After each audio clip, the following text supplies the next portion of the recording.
Hello दोस्तों, my name है सुमंत और आज हम लोग डिस्कस करेंगे ज्योग्राफी के वो क्वेश्चन जो यूपीएससी प्रीलिम्स के ईयर 2003 और 2004 में आए थे। दोस्तों, अगर आप हमारे रेगुलर व्यूअर हैं तो आपको पता होगा कि ये सब वीडियो बनाने में कितनी मेहनत लगती है। तो दोस्तों, आपसे गुजारिश रहेगी कि आप इस वीडियो को शेयर करेंगे अपने दोस्तों के साथ। आपको करना ज़्यादा नहीं है, आप इस वीडियो को अगर आप फ़ोन पे देख रहे हैं तो आप फेसबुक पे और व्हाट्सएप पे शेयर कर सकते हैं। इसको अगर आप अपने सिस्टम पे या किसी लैपटॉप पे देख रहे हैं तो आप फेसबुक पे शेयर कर सकते हैं। देखते हैं हम लोग पहला सवाल। Among the following which planet takes maximum time for one revolution? देखिए, एक ग्रह दो मोशन करता है, एक होता है रोटेशन और दूसरा होता है रिवोल्यूशन। अगर कोई ग्रह अपने एक्सिस पे घूमता है, यह है पृथ्वी, यह है उसकी एक्सिस, ये जो पृथ्वी है वो अपने एक्सिस पे घूमती है, तो इसे हम लोग कहते हैं क्या? इसे हम लोग कहते हैं रोटेशन। ये जो बॉडी है वो रोटेट हो रही है दोस्तों। और देखिए, यहाँ पर है सूर्य। अगर पृथ्वी इस सूर्य के चारों तरफ घूमेगी तो इसे हम लोग क्या कहेंगे? इसे हम लोग कहेंगे रिवोल्यूशन। तो अपने एक्सिस पे घूमता है तो रोटेशन और सूर्य के अराउंड घूमता है तो रिवोल्यूशन, रिवॉल्व करता है। तो देखिए, पृथ्वी सूर्य के कितने दिनों में एक पूरा रिवोल्यूशन पूरा कर लेती है? दोस्तों, ये है 365 दिन। 365 दिन का मतलब एक साल होता है। तो इतने समय में ये सूर्य का एक चक्कर, एक रिवोल्यूशन लगा लेती है। तो आपको पूछ रहा है कि किस ग्रह, कौन सा ग्रह है जो मैक्सिमम टाइम लेता है एक रिवोल्यूशन पूरा करने में? अर्थ, जुपिटर, मार्स, वेनस। तो दोस्तों, इसका आंसर है जुपिटर, आंसर है बी। देखिए कैसे पता, यहाँ पर हमने क्लास 6 की जो एनसीईआरटी है वहाँ से एक स्नैप लिया है। मरकरी जो है वो कितना लेता है? ये लेता है 88 दिन। वेनस 255 दिन, मतलब कि एक साल से कम समय लगता है वेनस का, तो वेनस हो गया यहाँ पर। पृथ्वी लगता है 365 दिन। अर्थ कितना? 365 दिन। वेनस कितना? 255 दिन। अब देखते हैं दोस्तों, मार्स कितना दिन लगता है? मार्स लेता है, मार्स का हो गया 687 दिन। तो वेनस से ज़्यादा पृथ्वी, पृथ्वी से ज़्यादा मार्स। अब आते हैं जुपिटर पे। जुपिटर कितना लेता है? जुपिटर लेता है 11 साल 11 महीने, मतलब कि करीब 12 साल का समय लेता है। तो लेता है इसका जुपिटर कितना है? इसका है 12 ही है। तो दोस्तों, कौन सा सबसे ज़्यादा है? सबसे ज़्यादा है जुपिटर का। और ग्रह, जितने भी ग्रह हैं सब यहाँ पर लिस्टेड हैं। प्लूटो ने अपनी जो ग्रह का जो स्थान था वो खो दिया है, अब ये ग्रह नहीं रहा। इसे हम लोग बौना ग्रह कहते हैं, ड्वार्फ प्लैनेट कहते हैं। आपको मैं एक बात और बता दूं कि जो 4 ग्रह हैं जो कि इस एस्टेरॉयड बेल्ट के भीतर हैं, ये 4 ग्रह मरकरी, वेनस, अर्थ और मार्स, इन चारों ग्रह को हम लोग कहते हैं इनर प्लैनेट। क्यों? क्योंकि ये इस बेल्ट के अंदर है। और बेल्ट के जो बाहर के जो ग्रह हैं, ये 3 जुपिटर, सैटर्न और यूरेनस, इसे हम लोग कहते हैं आउटर प्लैनेट। इसे हम लोग कभी कभी गैसियस प्लैनेट भी कहते हैं। दे आर वेरी ह्यूज, बहुत बड़े हैं। तो दोस्तों, इस क्वेश्चन का आंसर क्या हुआ? इसका आंसर हुआ बी, जुपिटर। हम लोग देखते हैं अगला सवाल। अच्छा, अभी आप ये बताइए कि हमारे सौर मंडल में सबसे बड़ा ग्रह कौन सा है? लार्जेस्ट प्लैनेट ये कौन सा है दोस्तों? आपको ये बताना है। ये है पहला सवाल। दूसरा सवाल ये है कि स्मॉलेस्ट प्लैनेट कौन सा है? आपको ये बताना है। तीसरा क्वेश्चन, अर्थ का ट्विन ये किस ग्रह को कहा जाता है? आपको ये बताना है। अर्थ का ट्विन ग्रह कौन सा है? इसका जुड़वा ग्रह कौन सा है? आपको ये भी बताना है। चौथा और सबसे इंपॉर्टेंट सवाल, हमारे सौर मंडल में किस ग्रह का टेम्परेचर सबसे ज़्यादा होता है? सबसे गर्म ग्रह, हॉटेस्ट प्लैनेट ये कौन सा है? आपको ये बताना है। ये है 4 सवाल। ये सवाल है सेशन रीजन टाइप। सेशन कहता है thickness of the atmosphere is maximum over the equator. सही है क्या? जी हाँ दोस्तों, सही है। एटमॉस्फेयर का जो थिकनेस है वो इक्वेटर के पास सबसे ज़्यादा है। ये है पृथ्वी, जो कि हम लोग देखते हैं बल्ज है, ऐसा है। तो इसी तरह जो इसका जो एटमॉस्फेयर है वो भी इसी तरह है, ऐसे। एटमॉस्फेयर का जो हाइट है वो पोल पर कम है और इक्वेटर पर ज़्यादा है। तो जो रीज़न है वो क्या कह रहा है? High insulation and very strong convection current occur over the equator. इस कारण से जो हाइट है वो मैक्सिमम होती है इक्वेटर पर। सही है क्या? जो सेशन है वो भी सही है दोस्तों, और जो रीज़न है वो भी सही है। देखिए, सूर्य की जो रोशनी होती है, इसका जो इंसुलेशन होता है वो इक्वेटर पर ज़्यादा होता है पोल के मुकाबले। तो यहाँ पर टेम्परेचर ज़्यादा होगा, है ना। अब चूंकि टेम्परेचर ज़्यादा होगा तो क्या होगा? जो एयर होगा, एयर गर्म होगा। अब एयर गर्म होगा तो क्या होगा? ये फैलेगा, एक्सपैंड करेगा, इसकी डेंसिटी कम हो जाएगी। दोस्तों जब एयर फैलता है तो क्या होता है, ये ज़्यादा वॉल्यूम लेता है, इसीलिए जो एटमॉस्फेयर है वो और हाई हो जाता है और ऊंचा हो जाता है इसका थिकनेस। कई सारे और कारण हैं। एक कारण इनमें से ये भी है कि इक्वेटर पर हम लोग देखते हैं कि जो इसका जो ग्रेविटेशनल फोर्स होता है वो कम होता है। क्यों? देखिए ये है सेंटर, अब जो भी पॉइंट इस सेंटर के नज़दीक होगा उस पर फोर्स ज़्यादा लगेगा, है ना, क्योंकि ग्रेविटेशनल फोर्स क्या होता है, force equal to G/m upon r²। G क्या है, यह ग्रेविटेशनल कांस्टेंट है दोस्तों, यह है मास और यह है distance between both of the mass. ये जो है वो डायरेक्ट डिस्टेंस होता है, एक बॉडी है यहाँ पर, एक बॉडी है यहाँ पर, तो जो स्ट्रेट लाइन बनेगी ना ये वाली, ये होती है r, ये है कैपिटल M, ये है स्मॉल m, और g है ग्रेविटेशनल कांस्टेंट 6.67 इंटू 10⁻⁻11। अगर आपने 11th में साइंस ले रखी है तो आपको शायद पता हो, अगर नहीं ले रखी है तो कोई बात नहीं, एग्जाम में पूछता रहता है, आपको ऐसे पता होना चाहिए ये सब चीज़ें। तो दोस्तों ये था, तो जो भी पॉइंट इस सेंटर के नज़दीक में होगा उस पर ज़्यादा फोर्स लगेगा। क्यों? क्योंकि वहाँ पर r कम होगा, जब r कम होगा तो फोर्स ज़्यादा लगेगा। ठीक है, तो देखिए यहाँ पर इक्वेटर जो होता है वो पोल से ज़्यादा दूर होता है, ये जो डिस्टेंस होती है ना ये कम होती है, ये डिस्टेंस होती है वो ज़्यादा होती है। इस कारण से जो यहाँ पर जो गैस है उस पर कम फोर्स लगेगा, इसलिए वो और ऊंचा उड़ना चाहेगा। तो पहला रीज़न है ग्रेविटेशनल फोर्स, दूसरा रीज़न है क्या, सेंट्रीफ्यूगल फोर्स, और क्या है तीसरा है इंसुलेशन, हॉटर एंड जो लेस डेंस है वो और ऊपर उड़ता है। तो दोस्तों ये सब चारों पांचों हैं जो रीजंस हैं, इसको आप देख लीजिएगा। मेन रीजन था मैंने उसको एक्सप्लेन कर दिया। मेरा आंसर है A, both are correct and reason is the correct explanation of the assertion. अगला सवाल देखते हैं हम लोग। एसर्शन कह रहा है the amount of moisture in the atmosphere is related to the latitude, and reason कह रहा है capacity to hold moisture in the form of water vapour is related to the temperature. सही है क्या? जो एटमॉस्फेयर में मॉइस्चर का amount है, जो कंटेंट है, वो लैटिट्यूड पर डिपेंड करता है दोस्तों। जो देखिए यह है पृथ्वी, लैटिट्यूड क्या होती है, लैटिट्यूड होती है ये वाली, ये देख रहे हैं आप, ये है लैटिट्यूड, और ये जो लंबी लंबी वाली लाइन होती है ना इसको हम लोग कहते हैं लॉन्गिट्यूड। क्यों? क्योंकि देखिए इसको आप ऐसे जूम कीजिए, ये जो है वो लेटा हुआ है, ये जो है वो लेटा हुआ है, इसलिए हम लोग इसे कहेंगे लैटिट्यूड। अब देखिए ये क्या है, ये जो है वो लंबा है, खड़ा हुआ है, इसलिए उसको कहेंगे इसको हम इसको कहेंगे लॉन्गिट्यूड।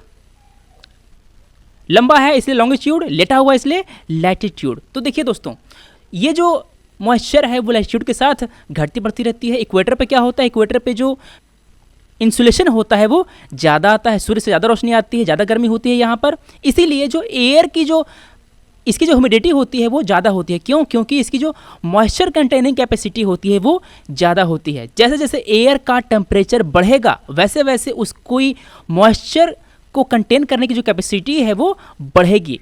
दोस्तों उसकी कैपेसिटी बढ़ेगी, उसमें मॉइस्चर होगी कि नहीं ये डिपेंड करेगा उसके लैंड पर। अगर वहाँ पर पानी है तो वहाँ पर मॉइस्चर ज़्यादा होगा, अगर वहाँ पर पानी नहीं है जैसे कि मान लीजिए रेगिस्तान है तो वहाँ पर मॉइस्चर कम होगा। सो हम लोग देखते हैं कि जो मॉइस्चर होती है वो लैटिट्यूड पे डिपेंड करती है। रीजन कह रहा है capacity to hold moisture in form of water is related to temperature. जी हाँ सही, जैसे कि मैंने आपको एक्सप्लेन किया, टेम्परेचर बढ़ेगा तो उसकी जो कंटेंट है, उसकी जो वाटर को कंटेन करने की क्षमता है वो बढ़ेगी दोस्तों। Capacity to hold water, capacity to hold moisture will increase. Assertion भी सही है और रीजन भी सही है। लैटिट्यूड अगर कम है, मतलब कि अगर लो लैटिट्यूड अगर इक्वेटर के पास है तो उसका जो मॉइस्चर होगा वो ज़्यादा होगा, जैसे जैसे वो दूर जाएगा वैसे वैसे उसका मॉइस्चर कम होता जाएगा, क्योंकि वहाँ पर टेम्परेचर कम है, उस एयर की जो इसको कंटेन करने की क्षमता है वो कम है। एसर्शन भी सही है और रीजन भी सही है। मेरा आंसर है A, both are correct and reason is the correct explanation of ए।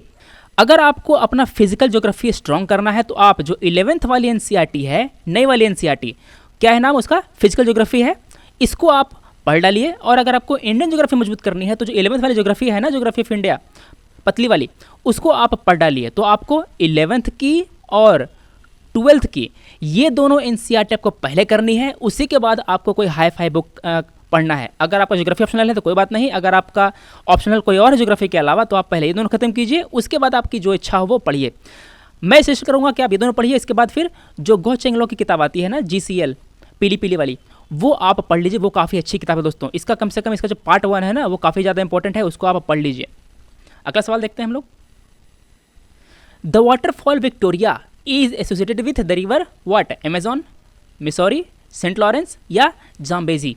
तो दोस्तों ये जो विक्टोरिया वाटरफॉल है ये है जाम्बेजी रिवर पे। आंसर है क्या है? आंसर है डी। ये जो वाटरफॉल है इसका नाम देख कर लगेगा कि आपको ये जो यूरोप में है, मगर दोस्तों ये जो वाटरफॉल है विक्टोरिया ये अफ्रीका में है। ऐसा ही एक झील है उसका भी नाम है विक्टोरिया। वो झील विक्टोरिया झील कहाँ है आप ये बताइए मुझे, ये कहाँ है? ये पहला सवाल तो ये हो गया। दूसरा सवाल ये है कि ये जो झील है वो किन दो कंट्री के बीच में बाउंड्री का काम करती है? ये बाउंड्री का काम करती है दोस्तों कुछ कंट्रीज के बीच में। आपको उन कंट्री का नाम पता लगाना है। आप गूगल पर सर्च कीजिए विक्टोरिया झील, आपको आपके जवाब इस सवाल का जवाब मिल जाएगा। तो दोस्तों ये जो फॉल है विक्टोरिया फॉल जो है वो जाम्बेजी रिवर पे है। कहाँ है ये? जाम्बिया और जिम्बाब्वे के बॉर्डर पर पड़ता है। इंडिया में हम देखते हैं कि हमारे यहाँ जोग फॉल है जो कि कहाँ है, किस नदी पर है दोस्तों? ये है सारावर्थी रिवर पर। ये क्वेश्चन है दोस्तों मैप से। Israel has common borders with which countries? Lebanon, Syria, Jordan, Egypt. Lebanon, Syria, Turkey, Jordan. Cyprus, Turkey, Jordan, Egypt. Turkey, Syria, Iraq, Yemen. तो दोस्तों इसको हम लोग अब एलिमिनेट करना शुरू करते हैं। दोस्तों देखिए जो यमन है वो काफ़ी दूर है इजराइल से, ये इसको टच नहीं करता, मैंने डी काटा।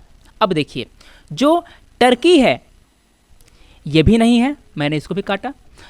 टर्की मैंने काटा तो मेरा सी भी कट गया। दोस्तों मुझे अपना आंसर ए आराम से मिल गया। जैसे कि मैं आप इस मैप से देखिए यहाँ पर ये है इजिप्ट, तो इजराइल जो है वो इजिप्ट से लगता है।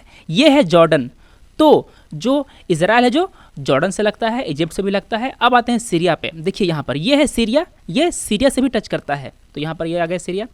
लेबनान कहाँ पर है? लेबनान देखिए यहाँ पर है, यहाँ पर है इस साइड, देखिए ये वाला ये लेबनान है यहाँ पर। तो दोस्तों ये जो इजराइल है वो लेबनान, सीरिया, जॉर्डन और इजिप्ट चारों को टच करता है। देखिए ये जो गाजा स्ट्रिप है और ये जो वेस्ट बैंक है दोनों फिलिस्तीन का पार्ट है दोस्तों। वेस्ट बैंक में जो इजराइल है अभी वो अपनी जो सेटलमेंट है उसको वो एक्सपैंड कर रहा है। यहाँ पर आप एक बात और नोटिस कीजिए कि देखिए यहाँ पर है इजराइल, यहाँ पर है जॉर्डन और यहाँ पर है डेड सी। तो अगर कोई क्वेश्चन आया डेड सी पर तो आप इसको कर सकते हैं। एक गोलान हाइट पे क्वेश्चन आया था 2015 प्रीलिम्स में। देखिए यहाँ पर है गोलान हाइट, अब आप इसका जवाब दे सकते हैं। जो इजराइल है उसकी राजधानी कहाँ है अब आपको बताना है। कैपिटल ऑफ इजराइल ये बताइए आप। अभी एक और शहर जो है काफ़ी न्यूज़ में रहा है वो है अलेप्पो। अलेप्पो किस कंट्री में पड़ता है अब आप ये बताइए। मैं तो सर क्वेश्चन क्यों पूछ रहा हूँ दोस्तों, देखिए आप कोई भी करंट अफेयर की मैगजीन पढ़ेंगे उसमें ये सब चीज़ें आएंगी, ये सब बातें आएंगी, ये सब कैपिटल्स आएंगे, शहरें आएंगे। आप उसको पढ़ेंगे, आपके दिमाग में 2-3 घंटा रहेगा, ज़्यादा से ज़्यादा 2-3 दिन रहेगा, फिर उसके बाद वो हट जाएगा वहाँ से। दोस्तों अगर आप इसको खुद से पढ़ेंगे सर्च करके तो आपके दिमाग में ज़्यादा समय तक रहेगा। आपको एग्जाम हॉल में याद आएगा कि हाँ सर ने पूछा था ये बात, मैंने इसको गूगल सर्च किया था, इसका आंसर ये है दोस्तों। इसीलिए मैं आपसे इतने सारे सवाल करता हूँ और आपसे उसका जवाब मांगता हूँ। अब देखते हैं एक और मैप दोस्तों। देखिए यहाँ पर है आपका इजराइल, ये है जॉर्डन, ये है इजिप्ट, यहाँ पर देख रहे हैं आप, और यहाँ है इराक जो ऑप्शन में था, यहाँ है ईरान, यहाँ है सीरिया जो कि इजराइल से टच करता है, यहाँ पर है मेडिटेरेनियन सी, यहाँ पर देखिए कितनी दूर है टर्की। इसीलिए मैंने टर्की को देखते ही सारे ऑप्शन काट दिए थे। यहाँ है इजराइल, यहाँ है टर्की दोस्तों, इसीलिए आप उसको आराम से एलिमिनेट कर सकते थे। टर्की जो था वो सबसे आसान ऑप्शन बनाने के लिए दिया गया था। यहाँ है तुर्कमेनिस्तान, ईरान, अजरबैजान और उसके ऊपर आता है और कंट्रीज। यहाँ पर है कैस्पियन सी, देखिए इस पर क्वेश्चन आ सकता है आपको। यहाँ मेडिटेरेनियन सी इस पर क्वेश्चन आ सकता है, और जो रेड सी है इस पर क्वेश्चन आ सकता है। ये सब इंपॉर्टेंट पॉइंट है, इन सबको मैं आपको डिस्कस करता जाऊँगा आपको आगे जैसे जैसे क्वेश्चन आता रहेगा। देखिए यहाँ पर है यमन, कितनी दूर है यमन ये देखिए, यहाँ है यमन, ये है ओमान, यहाँ है पर्शियन गल्फ, यहाँ है गल्फ ऑफ ओमान, ओमान के ऊपर है गल्फ ऑफ ओमान, ये है स्ट्रेट ऑफ हॉर्मुड्स। ये जो छोटी वाली लाइन देख रहे हैं ना, ये वाला छोटे वाली जो पानी की जो है वो बॉडी यहाँ पर ये वाली ये है। यहाँ है रेड सी, मैंने पहले बता दिया। यहाँ पर है गल्फ ऑफ एडन, देखिए यहाँ पर ये। इसको मैंने इसलिए डिस्कस किया क्योंकि हाल में ही जो मिडिल ईस्ट वाला जो रीजन है सीरिया वाला वो काफ़ी न्यूज़ में रहा है। यूएस है, रशिया है, सब यहाँ पर इन्वॉल्व रहे हैं, इसीलिए इस एरिया पर ये वाले एरिया पर क्वेश्चन आने के चांसेस काफ़ी ज़्यादा हैं। इसको आप देखते रहिएगा हर बार। Which of the following countries does not border the Caspian Sea? Armenia, Azerbaijan, Kazakhstan, Turkmenistan. ये है दोस्तों कैस्पियन सी, जो कि जैसे मैंने आपको अभी बताया था। इस कैस्पियन सी को कौन सी कंट्री टच नहीं करती। यहाँ है तुर्कमेनिस्तान, ये तो करती है, मैंने काटा डी। ऊपर है कजाकिस्तान, देखिए ये वाला, ये टच करती है इसलिए मैंने सी काटा। अजरबैजान यहाँ है, ये टच करती है इसलिए मैंने बी काटा। आंसर है ए। अर्मेनिया जो है एक लैंड लॉक्ड कंट्री है, देखिए यहाँ है अर्मेनिया जो कि लैंड लॉक्ड कंट्री है, ये कैस्पियन सी को टच नहीं करता। इसके अलावा जो उज्बेकिस्तान है ये यहाँ पर है, ये भी टच नहीं करता दोस्तों कैस्पियन सी को। रशिया टच करता है और जॉर्जिया है जो टच नहीं करता। नीचे देखिए यहाँ पर ईरान है, ईरान भी कैस्पियन सी को टच करता है। आंसर मेरा ए है। यहाँ पर मैप में आप देख रहे हैं कि यहाँ पर एक छोटी सी आपको सी दिखाई दे रही है, इसका नाम है अराल सी। इसको हम देखते हैं थोड़ा डीप में। अब देखिए ये है अराल सी जो कि उज्बेकिस्तान और कजाकिस्तान के बीच में है। किन दो कंट्री के बीच में दोस्तों? उज्बेकिस्तान और कजाकिस्तान। देखिए के से दो कंट्री है, पहली है कजाकिस्तान और दूसरी है किर्गिस्तान। दोनों में आपको कंफ्यूज नहीं होना है दोस्तों, ध्यान रखिएगा। किर्गिस्तान नहीं है, कजाकिस्तान है।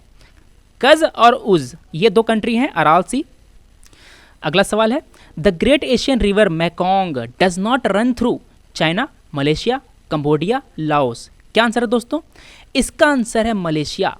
आराम से देख बता सकते थे आप, क्योंकि मलेशिया जो काफ़ी नीचे है, लाओस काफ़ी ऊपर है। देखिए जो मेकोंग रिवर है काफ़ी ऊपर है, देखिए यहाँ पर यह है मेकोंग रिवर, यहाँ है म्यांमार, लाओस, थाईलैंड, कंबोडिया। इन सब से होकर के ये रिवर पास करती है।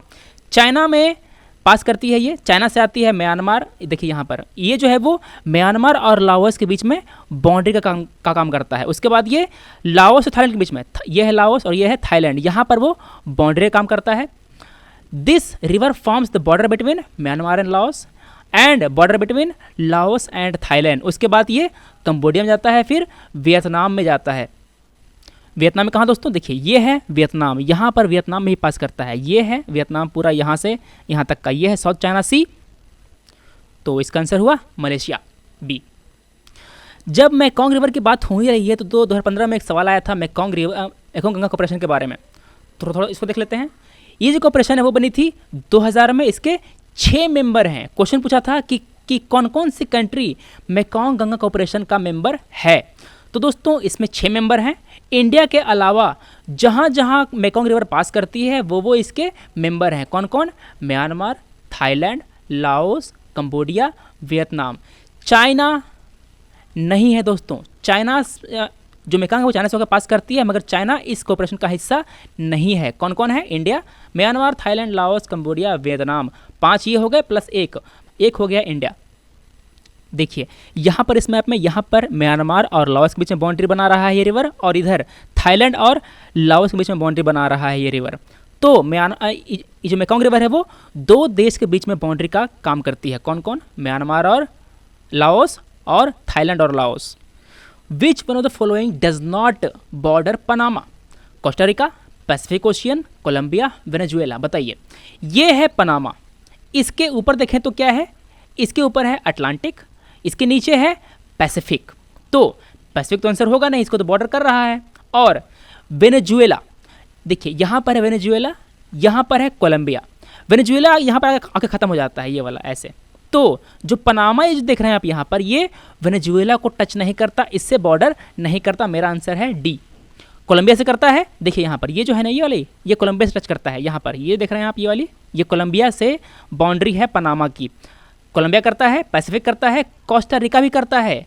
देखिए कोस्टा रिका यहाँ पर ऊपर में है, यहाँ पर देख रहे हैं कोने में आप, ये छोटा सा, ये है कोस्टा रिका। तो आंसर है डी, वेनेजुएला। एसर्शन कह रहा है eastern coast of India produces more rice than western coast. पहले देखते हैं कि ईस्टर्न कोस्ट क्या है, वेस्टर्न कोस्ट क्या है। ये है भारत का पेनिनसुला, यहाँ पर है वेस्टर्न घाट, ये देख रहे हैं आप, यहाँ पर है ईस्टर्न घाट। तो यहाँ पर है क्या? ये है अरेबियन सी, ये है बे ऑफ बंगाल। तो इस पहाड़ी से इस सी के बीच की जो लैंड है ना ये वाली लैंड, ये जो स्ट्रिप है, इसको हम लोग कहते हैं ईस्टर्न कोस्ट। और वेस्टर्न घाट से लेकर के ये अरेबियन सी के बीच का जो प्लेन देख रहे हैं ना आप, ये वाली, इसे हम लोग कहते हैं वेस्टर्न कोस्ट। तो जो वेस्टर्न कोस्ट है वहाँ पर ज़्यादा बारिश होती है। रीजन देखिए, eastern coast receive more rainfall than western coast. Eastern coast पर ज़्यादा बारिश, वेस्टर्न कोस्ट पर कम बारिश। सही है क्या?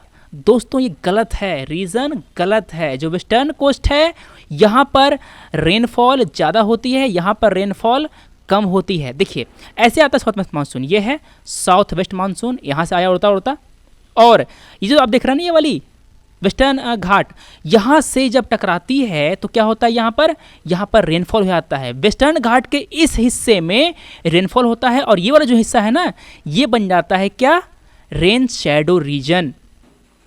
तो जो वेस्टर्न कोस्ट है दोस्तों, यहाँ पर ईस्टर्न कोस्ट से ज़्यादा बारिश होती है। ये है साउथ वेस्ट मानसून, ये है नॉर्थ ईस्ट मानसून। क्यों? क्योंकि ये साउथ वेस्ट से आ रहा है, ये हवा जो देख रहे हैं आप ये वाली, ये साउथ वेस्ट से आ रहा है, और ये जो है नहीं वाली, ये नॉर्थ ईस्ट डायरेक्शन से आ रही है। तो जो भी हवा जिस डायरेक्शन से आती है उसको वही नाम दिया जाता है। ये जो हवा है वो साउथ वेस्ट, ये है साउथ, ये है वेस्ट, तो साउथ वेस्ट इधर से आएगी तो हम लोग कहेंगे इसको साउथ वेस्ट मानसून। अब आते हैं मेन पार्ट, ये है eastern coast produces more rice. जी हाँ, ये सही है, ईस्टर्न कोस्ट पे ज़्यादा धान की खेती होती है, ज़्यादा प्रोडक्शन होता है। तो मेरा ए सही है और आर गलत है। कौन सा सही हो दोस्तों? जब मेरा आर गलत हो गया तो मैंने ए को देखा तक नहीं, मैंने ये काटा। देखिए मैंने यहाँ पर काटा कि आर फॉल्स किस में है, केवल एक ही ऑप्शन में है। मेरा आंसर आया सी। ए को चेक करने की जरूरत नहीं थी। फिर भी देखिए जो चावल वहाँ ज़्यादा क्यों होता है दोस्तों, हम लोग जनरली जानते हैं कि चावल के लिए जो पानी है वो ज़्यादा चाहिए, मगर जो ईस्टर्न कोस्ट है वहाँ पर वेस्टर्न कोस्ट से ज़्यादा बारिश नहीं होती, फिर भी वहाँ पर चावल होता है। क्यों? उसके कई सारे कारण और हैं। वहाँ पर टेम्परेचर ज़्यादा बढ़िया है, मतलब जो राइस है ना उसके लिए ज़्यादा फेवरेबल टेम्परेचर है, और जो मिट्टी है वहाँ की ज़्यादा बढ़िया है, heavy clayed soil is there. इस कारण से ईस्ट में ज़्यादा खेती होती है। अब चूंकि कोस्ट की बात आई ही है तो हम डिस्कस कर लेते हैं हम लोग। जो वेस्टर्न कोस्ट है वो शुरू होता है रन ऑफ कच्छ से, कन्याकुमारी तक जाता है पूरा। ईस्टर्न कोस्ट सुंदरबन से शुरू होता है दोस्तों, सुंदरबन से और कन्याकुमारी तक जाता है। जो ईस्टर्न कोस्ट है वो वेस्टर्न कोस्ट से ज़्यादा चौड़ा है। ये वाला है ना, ये वाला ब्रॉडर है दोस्तों, ये नैरोअर है। वेस्टर्न कोस्ट, ये वाले western coast is influenced by south west monsoon, और ये जो ईस्टर्न कोस्ट है this is influenced by north east monsoon, मगर यहाँ पर कुछ बारिश साउथ वेस्ट मानसून से भी होती है।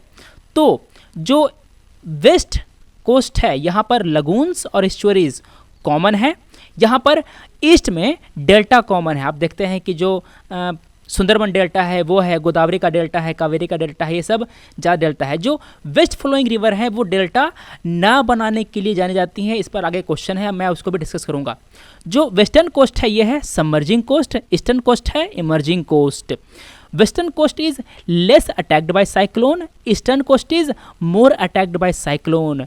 बे ऑफ बंगाल में ज़्यादा साइक्लोन होता है, वो देखिए यहाँ कोई साइक्लोन बना, ये वाला पार होता है ऐसे आया। जब ही साइक्लोन लैंड पर आता है दोस्तों तो वो कमज़ोर होने लगता है। क्यों? क्योंकि उसकी एनर्जी आती है वाटर से। तो दोस्तों साइक्लोन जब ये लैंड क्रॉस कर रहा होता है ना तो वो वीक हो जाता है। इस एरिया में अरेबियन सी में आते आते वो काफ़ी ख़त्म हो जाता है। इसीलिए ये जो वेस्टर्न कोस्ट देख रहे हैं आप, कम अटैक किया जाता है साइक्लोन के द्वारा।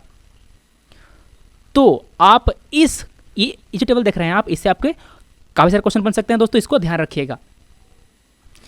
अगला सवाल, genetic engineering approval committee GEAC this whose permission is required for cultivation of any genetically modified crop but as BT cotton in India is under Union Ministry of what? ये जो GEAC है वो किस ministry के अंतर्गत आता है आपको ये बताना है। Agriculture, environment, commerce and industry, rural development. दोस्तों अगर आप एलिमिनेट करना शुरू करेंगे तो आपको पास बचेगा एग्रीकल्चर और इन्वायरमेंट। आप सोचेंगे कि देखिए अगर हम लोग BT कॉटन का कल्टीवेशन के लिए परमिशन लेना है तो कौन कौन हो सकता है। या तो देखिए जो BT कॉटन है वो क्या है, वो खेती बाड़ी से रिलेटेड है ना। तो जो मिनिस्ट्री होनी चाहिए वो तो या तो होनी चाहिए एग्रीकल्चर, पहली हो गई ये बात। दूसरी हो गई ये कि जब कॉटन हम लोग जो BT कॉटन इस्तेमाल करेंगे तो इसका प्रभाव पड़ेगा हमारे इन्वायरमेंट पे। तो हो सकता है कि मिनिस्ट्री ऑफ इन्वायरमेंट भी इसका परमिशन देता हो। ये GEAC हो सकता है कि इन्वायरमेंट के अंदर ही हो। तो मैंने C काट सकते हैं और D काट सकते हैं, मुझे A और B के अंदर चुनना है। दोस्तों ये फैक्चुअल सवाल है, आपको पता होना चाहिए कि ये जो GEAC है वो मिनिस्ट्री ऑफ इन्वायरमेंट के अंतर्गत आती है। अगर आप तुक्का मारना चाहते हैं तो आप A और C में से कोई मार सकते थे एग्जाम हॉल में। अगर आपको पता नहीं होता तो आपका ऑप्शन 50-50 करेक्ट होने के चांसेस होते हैं उसको। तो दोस्तों इसको बनाया गया था मिनिस्ट्री ऑफ इन्वायरमेंट के अंतर्गत। This is responsible for, GEAC is responsible for approval of proposals related to release of genetically engineered organism or products into the environment। Answer है B. Consider the following crops, cotton, groundnut, maize, mustard. आपको बताना है कि इनमें से कौन से crop जो है वो खरीफ क्रॉप हैं। तो दोस्तों इसका आंसर है, देखिए क्या है, कॉटन, ग्राउंडनट और मेज, ये तीनों हैं जो खरीफ है। और जो मस्टर्ड देख रहे हैं आप, ये मस्टर्ड है क्या, ये राबी क्रॉप है। तो आंसर क्या हुआ, आंसर हुआ 1 2 3, आंसर है बी। दोस्तों ऐसा क्वेश्चन आए और आप गलत कर दें तो पाप लगेगा, अगर ऐसा क्वेश्चन आप 2-3 गलत कर दें तो वो पाप का घड़ा भर जाएगा। आप याद रखिए, खरीफ, राबी और जायद तीनों क्रॉप कौन कौन से हैं। खरीफ को हम लोग कहते हैं समर क्रॉप, इसको हम लोग मानसून क्रॉप भी कहते हैं दोस्तों। इसके अंतर्गत आता है मिलेट्स मतलब jowar bajra, cotton, soybean, sugar cane, turmeric मतलब हल्दी, धान, मेज, मूंग, ग्राउंडनट और रेड चिलीज मिर्च। राबी के अंतर्गत कौन कौन सा आता है, राबी के अंतर्गत आता है मस्टर्ड, बार्ले, बार्ले मतलब अगला है वीट, सीसम और पी मटर। जायद के अंतर्गत आता है वाटरमेलन, तरबूज, वेजिटेबल्स आते हैं इसके अंतर्गत दोस्तों, पंपकिन हो गया और सब चीज़ें। तो मेरा आंसर है बी। अगला सवाल देखते हैं। यहाँ पर अब 2 क्वेश्चन फैक्चुअल हैं। नंदा देवी पीक, पार्क नहीं वो अलग है, Nanda Devi peak forms a part of Assam Himalaya, Kumaon Himalaya, Nepal Himalaya, Punjab Himalaya. दोस्तों ये जो नंदा देवी पीक है वो आता है कुमाऊं हिमालय के अंतर्गत, जो कि उत्तराखंड में है। ये उत्तरांचल जो है वो पुराना नाम है, अब नया नाम है Uttarakhand. In which of the following union territories do people of Onge tribe live. ये जो ट्राइब है ओंग ट्राइब किस यूनियन टेरेटरी में रहती है, तो इसका आंसर है अंडमान एंड निकोबार। इस द्वीप समूह पर रहता है ये ओंग ट्राइब। इस क्वेश्चन में 2 लिस्ट हैं, पहले में दिया गया है आपके मिनरल्स, दूसरे में दिया गया है लोकेशन जहां पर वो मिलेगा। कोल, कॉपर, मैग्नीज, लिग्नाइट। लिग्नाइट क्या है दोस्तों, ये है मिनरल जो कि जमकोंडम में पाया जाता है, लिग्नाइट आ गया सेकंड से। कोल कहाँ है दोस्तों, ये आएगा गिरिडीह झारखंड। कॉपर कहाँ है दोस्तों, ये आएगा अलवर, अलवर शायद राजस्थान में पड़ता है, देखिएगा। मैंगनीज कहाँ, वो जो बच गया धारवाड़। अगर आपको ऐसे क्वेश्चन के जवाब जानने हैं दोस्तों तो जो 12th वाली है ना, land people and economy, land people and economy, ये शायद क्लास 12th के NCERT है। इसको आप अभी एग्जाम से पहले 2 बार पढ़ जाइए, उससे काफ़ी सारे क्वेश्चन बन सकते हैं। मेरा आंसर क्या हुआ दोस्तों, आंसर हुआ C. Sambhar lake is nearest to which of the following cities of Rajasthan. Bharatpur, Jaipur, Jodhpur, Udaipur. Answer क्या है, आंसर है जयपुर। जयपुर के नज़दीक पड़ता है ये सांभर झील। सांभर झील is the India's largest salt lake which is located 96 kilometre south west of Jaipur. Bharat की सबसे बड़ी खारे पानी की झील है सांभर झील। अब ये बताइए कि भारत की सबसे बड़ी जो साफ पानी की झील है, मतलब कि जो मीठी पानी की झील कौन सी है, सबसे बड़ी मीठी पानी की झील भारत में कौन सी है, आपको ये बताना है। अगला सवाल, एसर्शन कह रहा है west flowing rivers of peninsular India have no delta. सही है क्या, जी हाँ बिल्कुल सही है। This river do not carry alluvial sediments. देखिए दोस्तों डेल्टा कैसे बनता है, जब नदी अपने साथ ही सेडिमेंट बहा कर ले जाती हैं तो देखिए क्या होता है। यह है भारत, यहाँ पर है डेल्टा जो आप देख रहे हैं, ये वाला सुंदरबन डेल्टा है यहाँ पर। ऐसे आती है नदी गंगा जी, तो गंगा नदी जो है वो अपने साथ काफ़ी सारा सेडिमेंट बहा करके लाती है। जैसे जैसे वो नीचे आती है तो उसकी जो गति होती है वो धीरे धीरे कम होती जाती है। वो आखिर अपने मुंह तक आते हुए, जो नदी का मुंह होता है वो यहाँ पर होता है, जो नदी का सबसे अंतिम पार्ट होता है ना वो उसका माउथ होता है। तो अपने माउथ पर आकर के वो अपना जो सेडिमेंट है वो सब जमा कर देती है और डेल्टा का निर्माण करती है। तो डेल्टा होने के लिए सबसे ज़्यादा इंपॉर्टेंट बात क्या है, उसके पास सेडिमेंट होने चाहिए। जो वेस्ट फ्लोइंग रिवर्स हैं इनके पास ज़्यादा सेडिमेंट नहीं होते, क्योंकि वहाँ की टोपोलॉजी अलग होती है। वहाँ पर जो रॉक होते हैं वो लूज सेडिमेंट वहाँ पर नहीं होते, इसलिए इनके पास ज़्यादा सेडिमेंट नहीं होते। ये कारण है। आंसर भी सही है, जो रीज़न है वो सही है और उसका करेक्ट एक्सप्लेनेशन भी है। मेरा आंसर क्या है, मेरा आंसर है ए। अब चूंकि वेस्ट फ्लोइंग रिवर की बात आती है तो यहाँ पर हमें पढ़ना है 2 मेन रिवर के बारे में। पहला है नर्मदा, दूसरा है तापी। जो नर्मदा रिवर है वो निकलती है अमरकंटक हिल से और जो तापी है वो निकलती है सतपुड़ा रेंज से। क्या है, नर्मदा लंबा है और तापी छोटा है। कौन कौन से स्टेट कवर करता है ये, नर्मदा कवर करता है गुजरात और MP, और तापी कवर करता है गुजरात, एमपी और महाराष्ट्र। देखिए पहले मैंने आपको बताया था कि ये है वेस्टर्न घाट और ये है ईस्टर्न घाट। मैंने क्या बताया था आपको कि जो ईस्टर्न घाट है वो ज़्यादा चौड़ा है और जो वेस्टर्न घाट है वो कम चौड़ा है। नहीं, जो कोस्ट है ना, ईस्टर्न कोस्ट ये ज़्यादा ब्रॉडर है और ये जो वेस्टर्न कोस्ट है वो कम ब्रॉडर है, मतलब कि ये नैरो है। तो चूंकि ये नैरो है ये कोस्ट, इसीलिए जो नदी बहेगी यहाँ से, जो भी नदी वेस्टर्न घाट से निकलेगी और इधर अरेबियन सी की तरफ आएगी वो छोटी होगी। क्यों? क्योंकि ये जो एरिया है, ये जो प्लेन है वो नैरो है। इसीलिए सारी जो नदियाँ हैं ये वेस्टर्न फ्लोइंग रिवर ये नैरो हैं, ये शॉर्ट हैं compare to east flowing rivers. Area lying with in 5 to 8 degrees latitude on either side of the equator. यह है पृथ्वी, यह है इक्वेटर और यह है सब लैटिट्यूड, क्योंकि ये लेटा हुआ है, ध्यान रखिए। तो इस इक्वेटर के नॉर्थ में और साउथ में क्या करना है, आपको 5 से 8 डिग्री का एरिया लेना है। ये हो गया ये एरिया और ये हो गया ये एरिया। क्या रहा है कि इस एरिया में जो रेनफॉल होती है वो थ्रू आउट द ईयर होती है, साल भर वर्षा होती है इस एरिया में। ये वाला जो इक्वेटोरियल रीजन है ना, उसमें कारण क्या दे रहा है, रीजन कह रहा है कि high temperature and high humidity. मैंने दोस्तों आपको पहले क्वेश्चन में आपको एक्सप्लेन किया था कि ह्यूमिडिटी यहाँ पर ज़्यादा क्यों होती है, क्योंकि यहाँ पर टेम्परेचर ज़्यादा होती है। चूँकि टेम्परेचर ज़्यादा होती है इसीलिए जो एयर की जो मॉइस्चर कैप्चरिंग कैपेसिटी होती है, कैरिंग कैपेसिटी होती है, वो ज़्यादा होती है। अब चूँकि हवा में जल पकड़ने की क्षमता ज़्यादा है, जल सहने की क्षमता ज़्यादा है, इसलिए वहाँ पर ह्यूमिडिटी हाई होती है। Due to this reason there is convectional rainfall to fall mostly in afternoon. ये क्वेश्चन शायद 2015 में आया था प्रीलिम्स में, देख लीजिएगा। नियर द इक्वेटर, जो एसेसन है वो भी सही है दोस्तों और रीजन है ये भी सही है, इसीलिए मेरा आंसर क्या हुआ, मेरा आंसर हुआ A. Both are correct and R is the correct explanation of assertion. अब यहाँ पर बात हुई है कन्वेक्शनल रेन की। तो दोस्तों देखिए, जो रेनफॉल होता है वो 3 तरह का होता है, कन्वेक्शनल, ओरोग्राफिक और साइक्लोनिक। यहाँ पर मैंने फोटो बनाकर बताया है कैसे होता है तीनों। देखिए ये जो है वो कन्वेक्शनल रेनफॉल है, यहाँ पर इक्वेटर है, यहाँ पर इंसुलेशन काफ़ी ज़्यादा है इसलिए यहाँ पर टेम्परेचर काफ़ी हाई होती है। अब चूँकि टेम्परेचर हाई होती है इसलिए क्या होगा, यहाँ पर वाष्पीकरण काफ़ी ज़्यादा होगा। जो यहाँ पर जो भी पानी होगा वो ऊपर उड़ेगा, ऊपर उड़ करके क्या होगा, बादल बनेगा, बादल और ऊपर जाएगा, बादल ऊपर जाएगा तो जो टेम्परेचर है वो कम होगा। बादल का टेम्परेचर कम होगा तो जो बूंदें हैं वो आपस में मिलकर और बड़ी होती जाएंगी दोस्तों। तो पहले बूंद था इतना बड़ा, हवा के पास कैपेसिटी अच्छी है, वो सह लिया क्योंकि इसका टेम्परेचर अभी नीचे कम है। हवा गया ऊपर, बूंद जी थी वो और बड़ी हो गई दोस्तों, हवा ने उसको अभी भी कैरी कर लिया। क्यों? क्योंकि टेम्परेचर अभी भी सफिशिएंटली हाई है।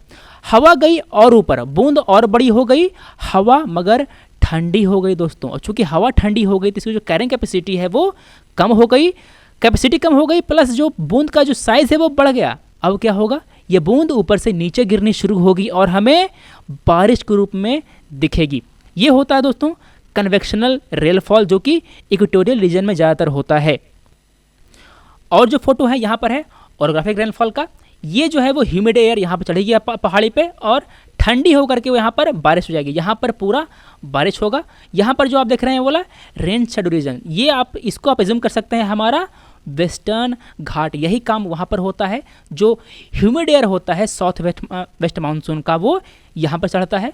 वेस्टर्न घाट के इस साइड में काफ़ी ज़्यादा बारिश होती है, इसलिए यहाँ पर कभी कभी आपको काफ़ी सारे रीजन में आपको जो एवरग्रीन फॉरेस्ट हैं वो भी आपको देखने को मिलता है। हमारे अंडमान निकोबार आइलैंड में, हमारे नॉर्थ ईस्ट में और जो वेस्टर्न घाट का जो एरिया है थोड़ा थोड़ा, यहाँ पर भी आपको एवर ग्रीन फॉरेस्ट देखने को मिलता है। क्यों? क्योंकि यहाँ पर बारिश काफ़ी ज़्यादा होती है, रेनफॉल काफ़ी ज़्यादा होती है। तो ये था ओरोग्राफिक। दूसरी होती है साइक्लोनिक रेनफॉल, जो हम आगे कभी पढ़ेंगे जब हमें पढ़ना होगा।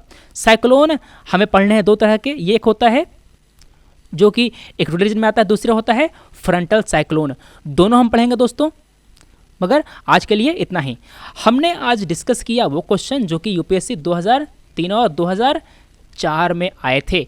आपसे आग्रह होगा कि आप इसको शेयर करेंगे। हम लोग मिलते हैं अगले वीडियो में। Thanks for watching, take care.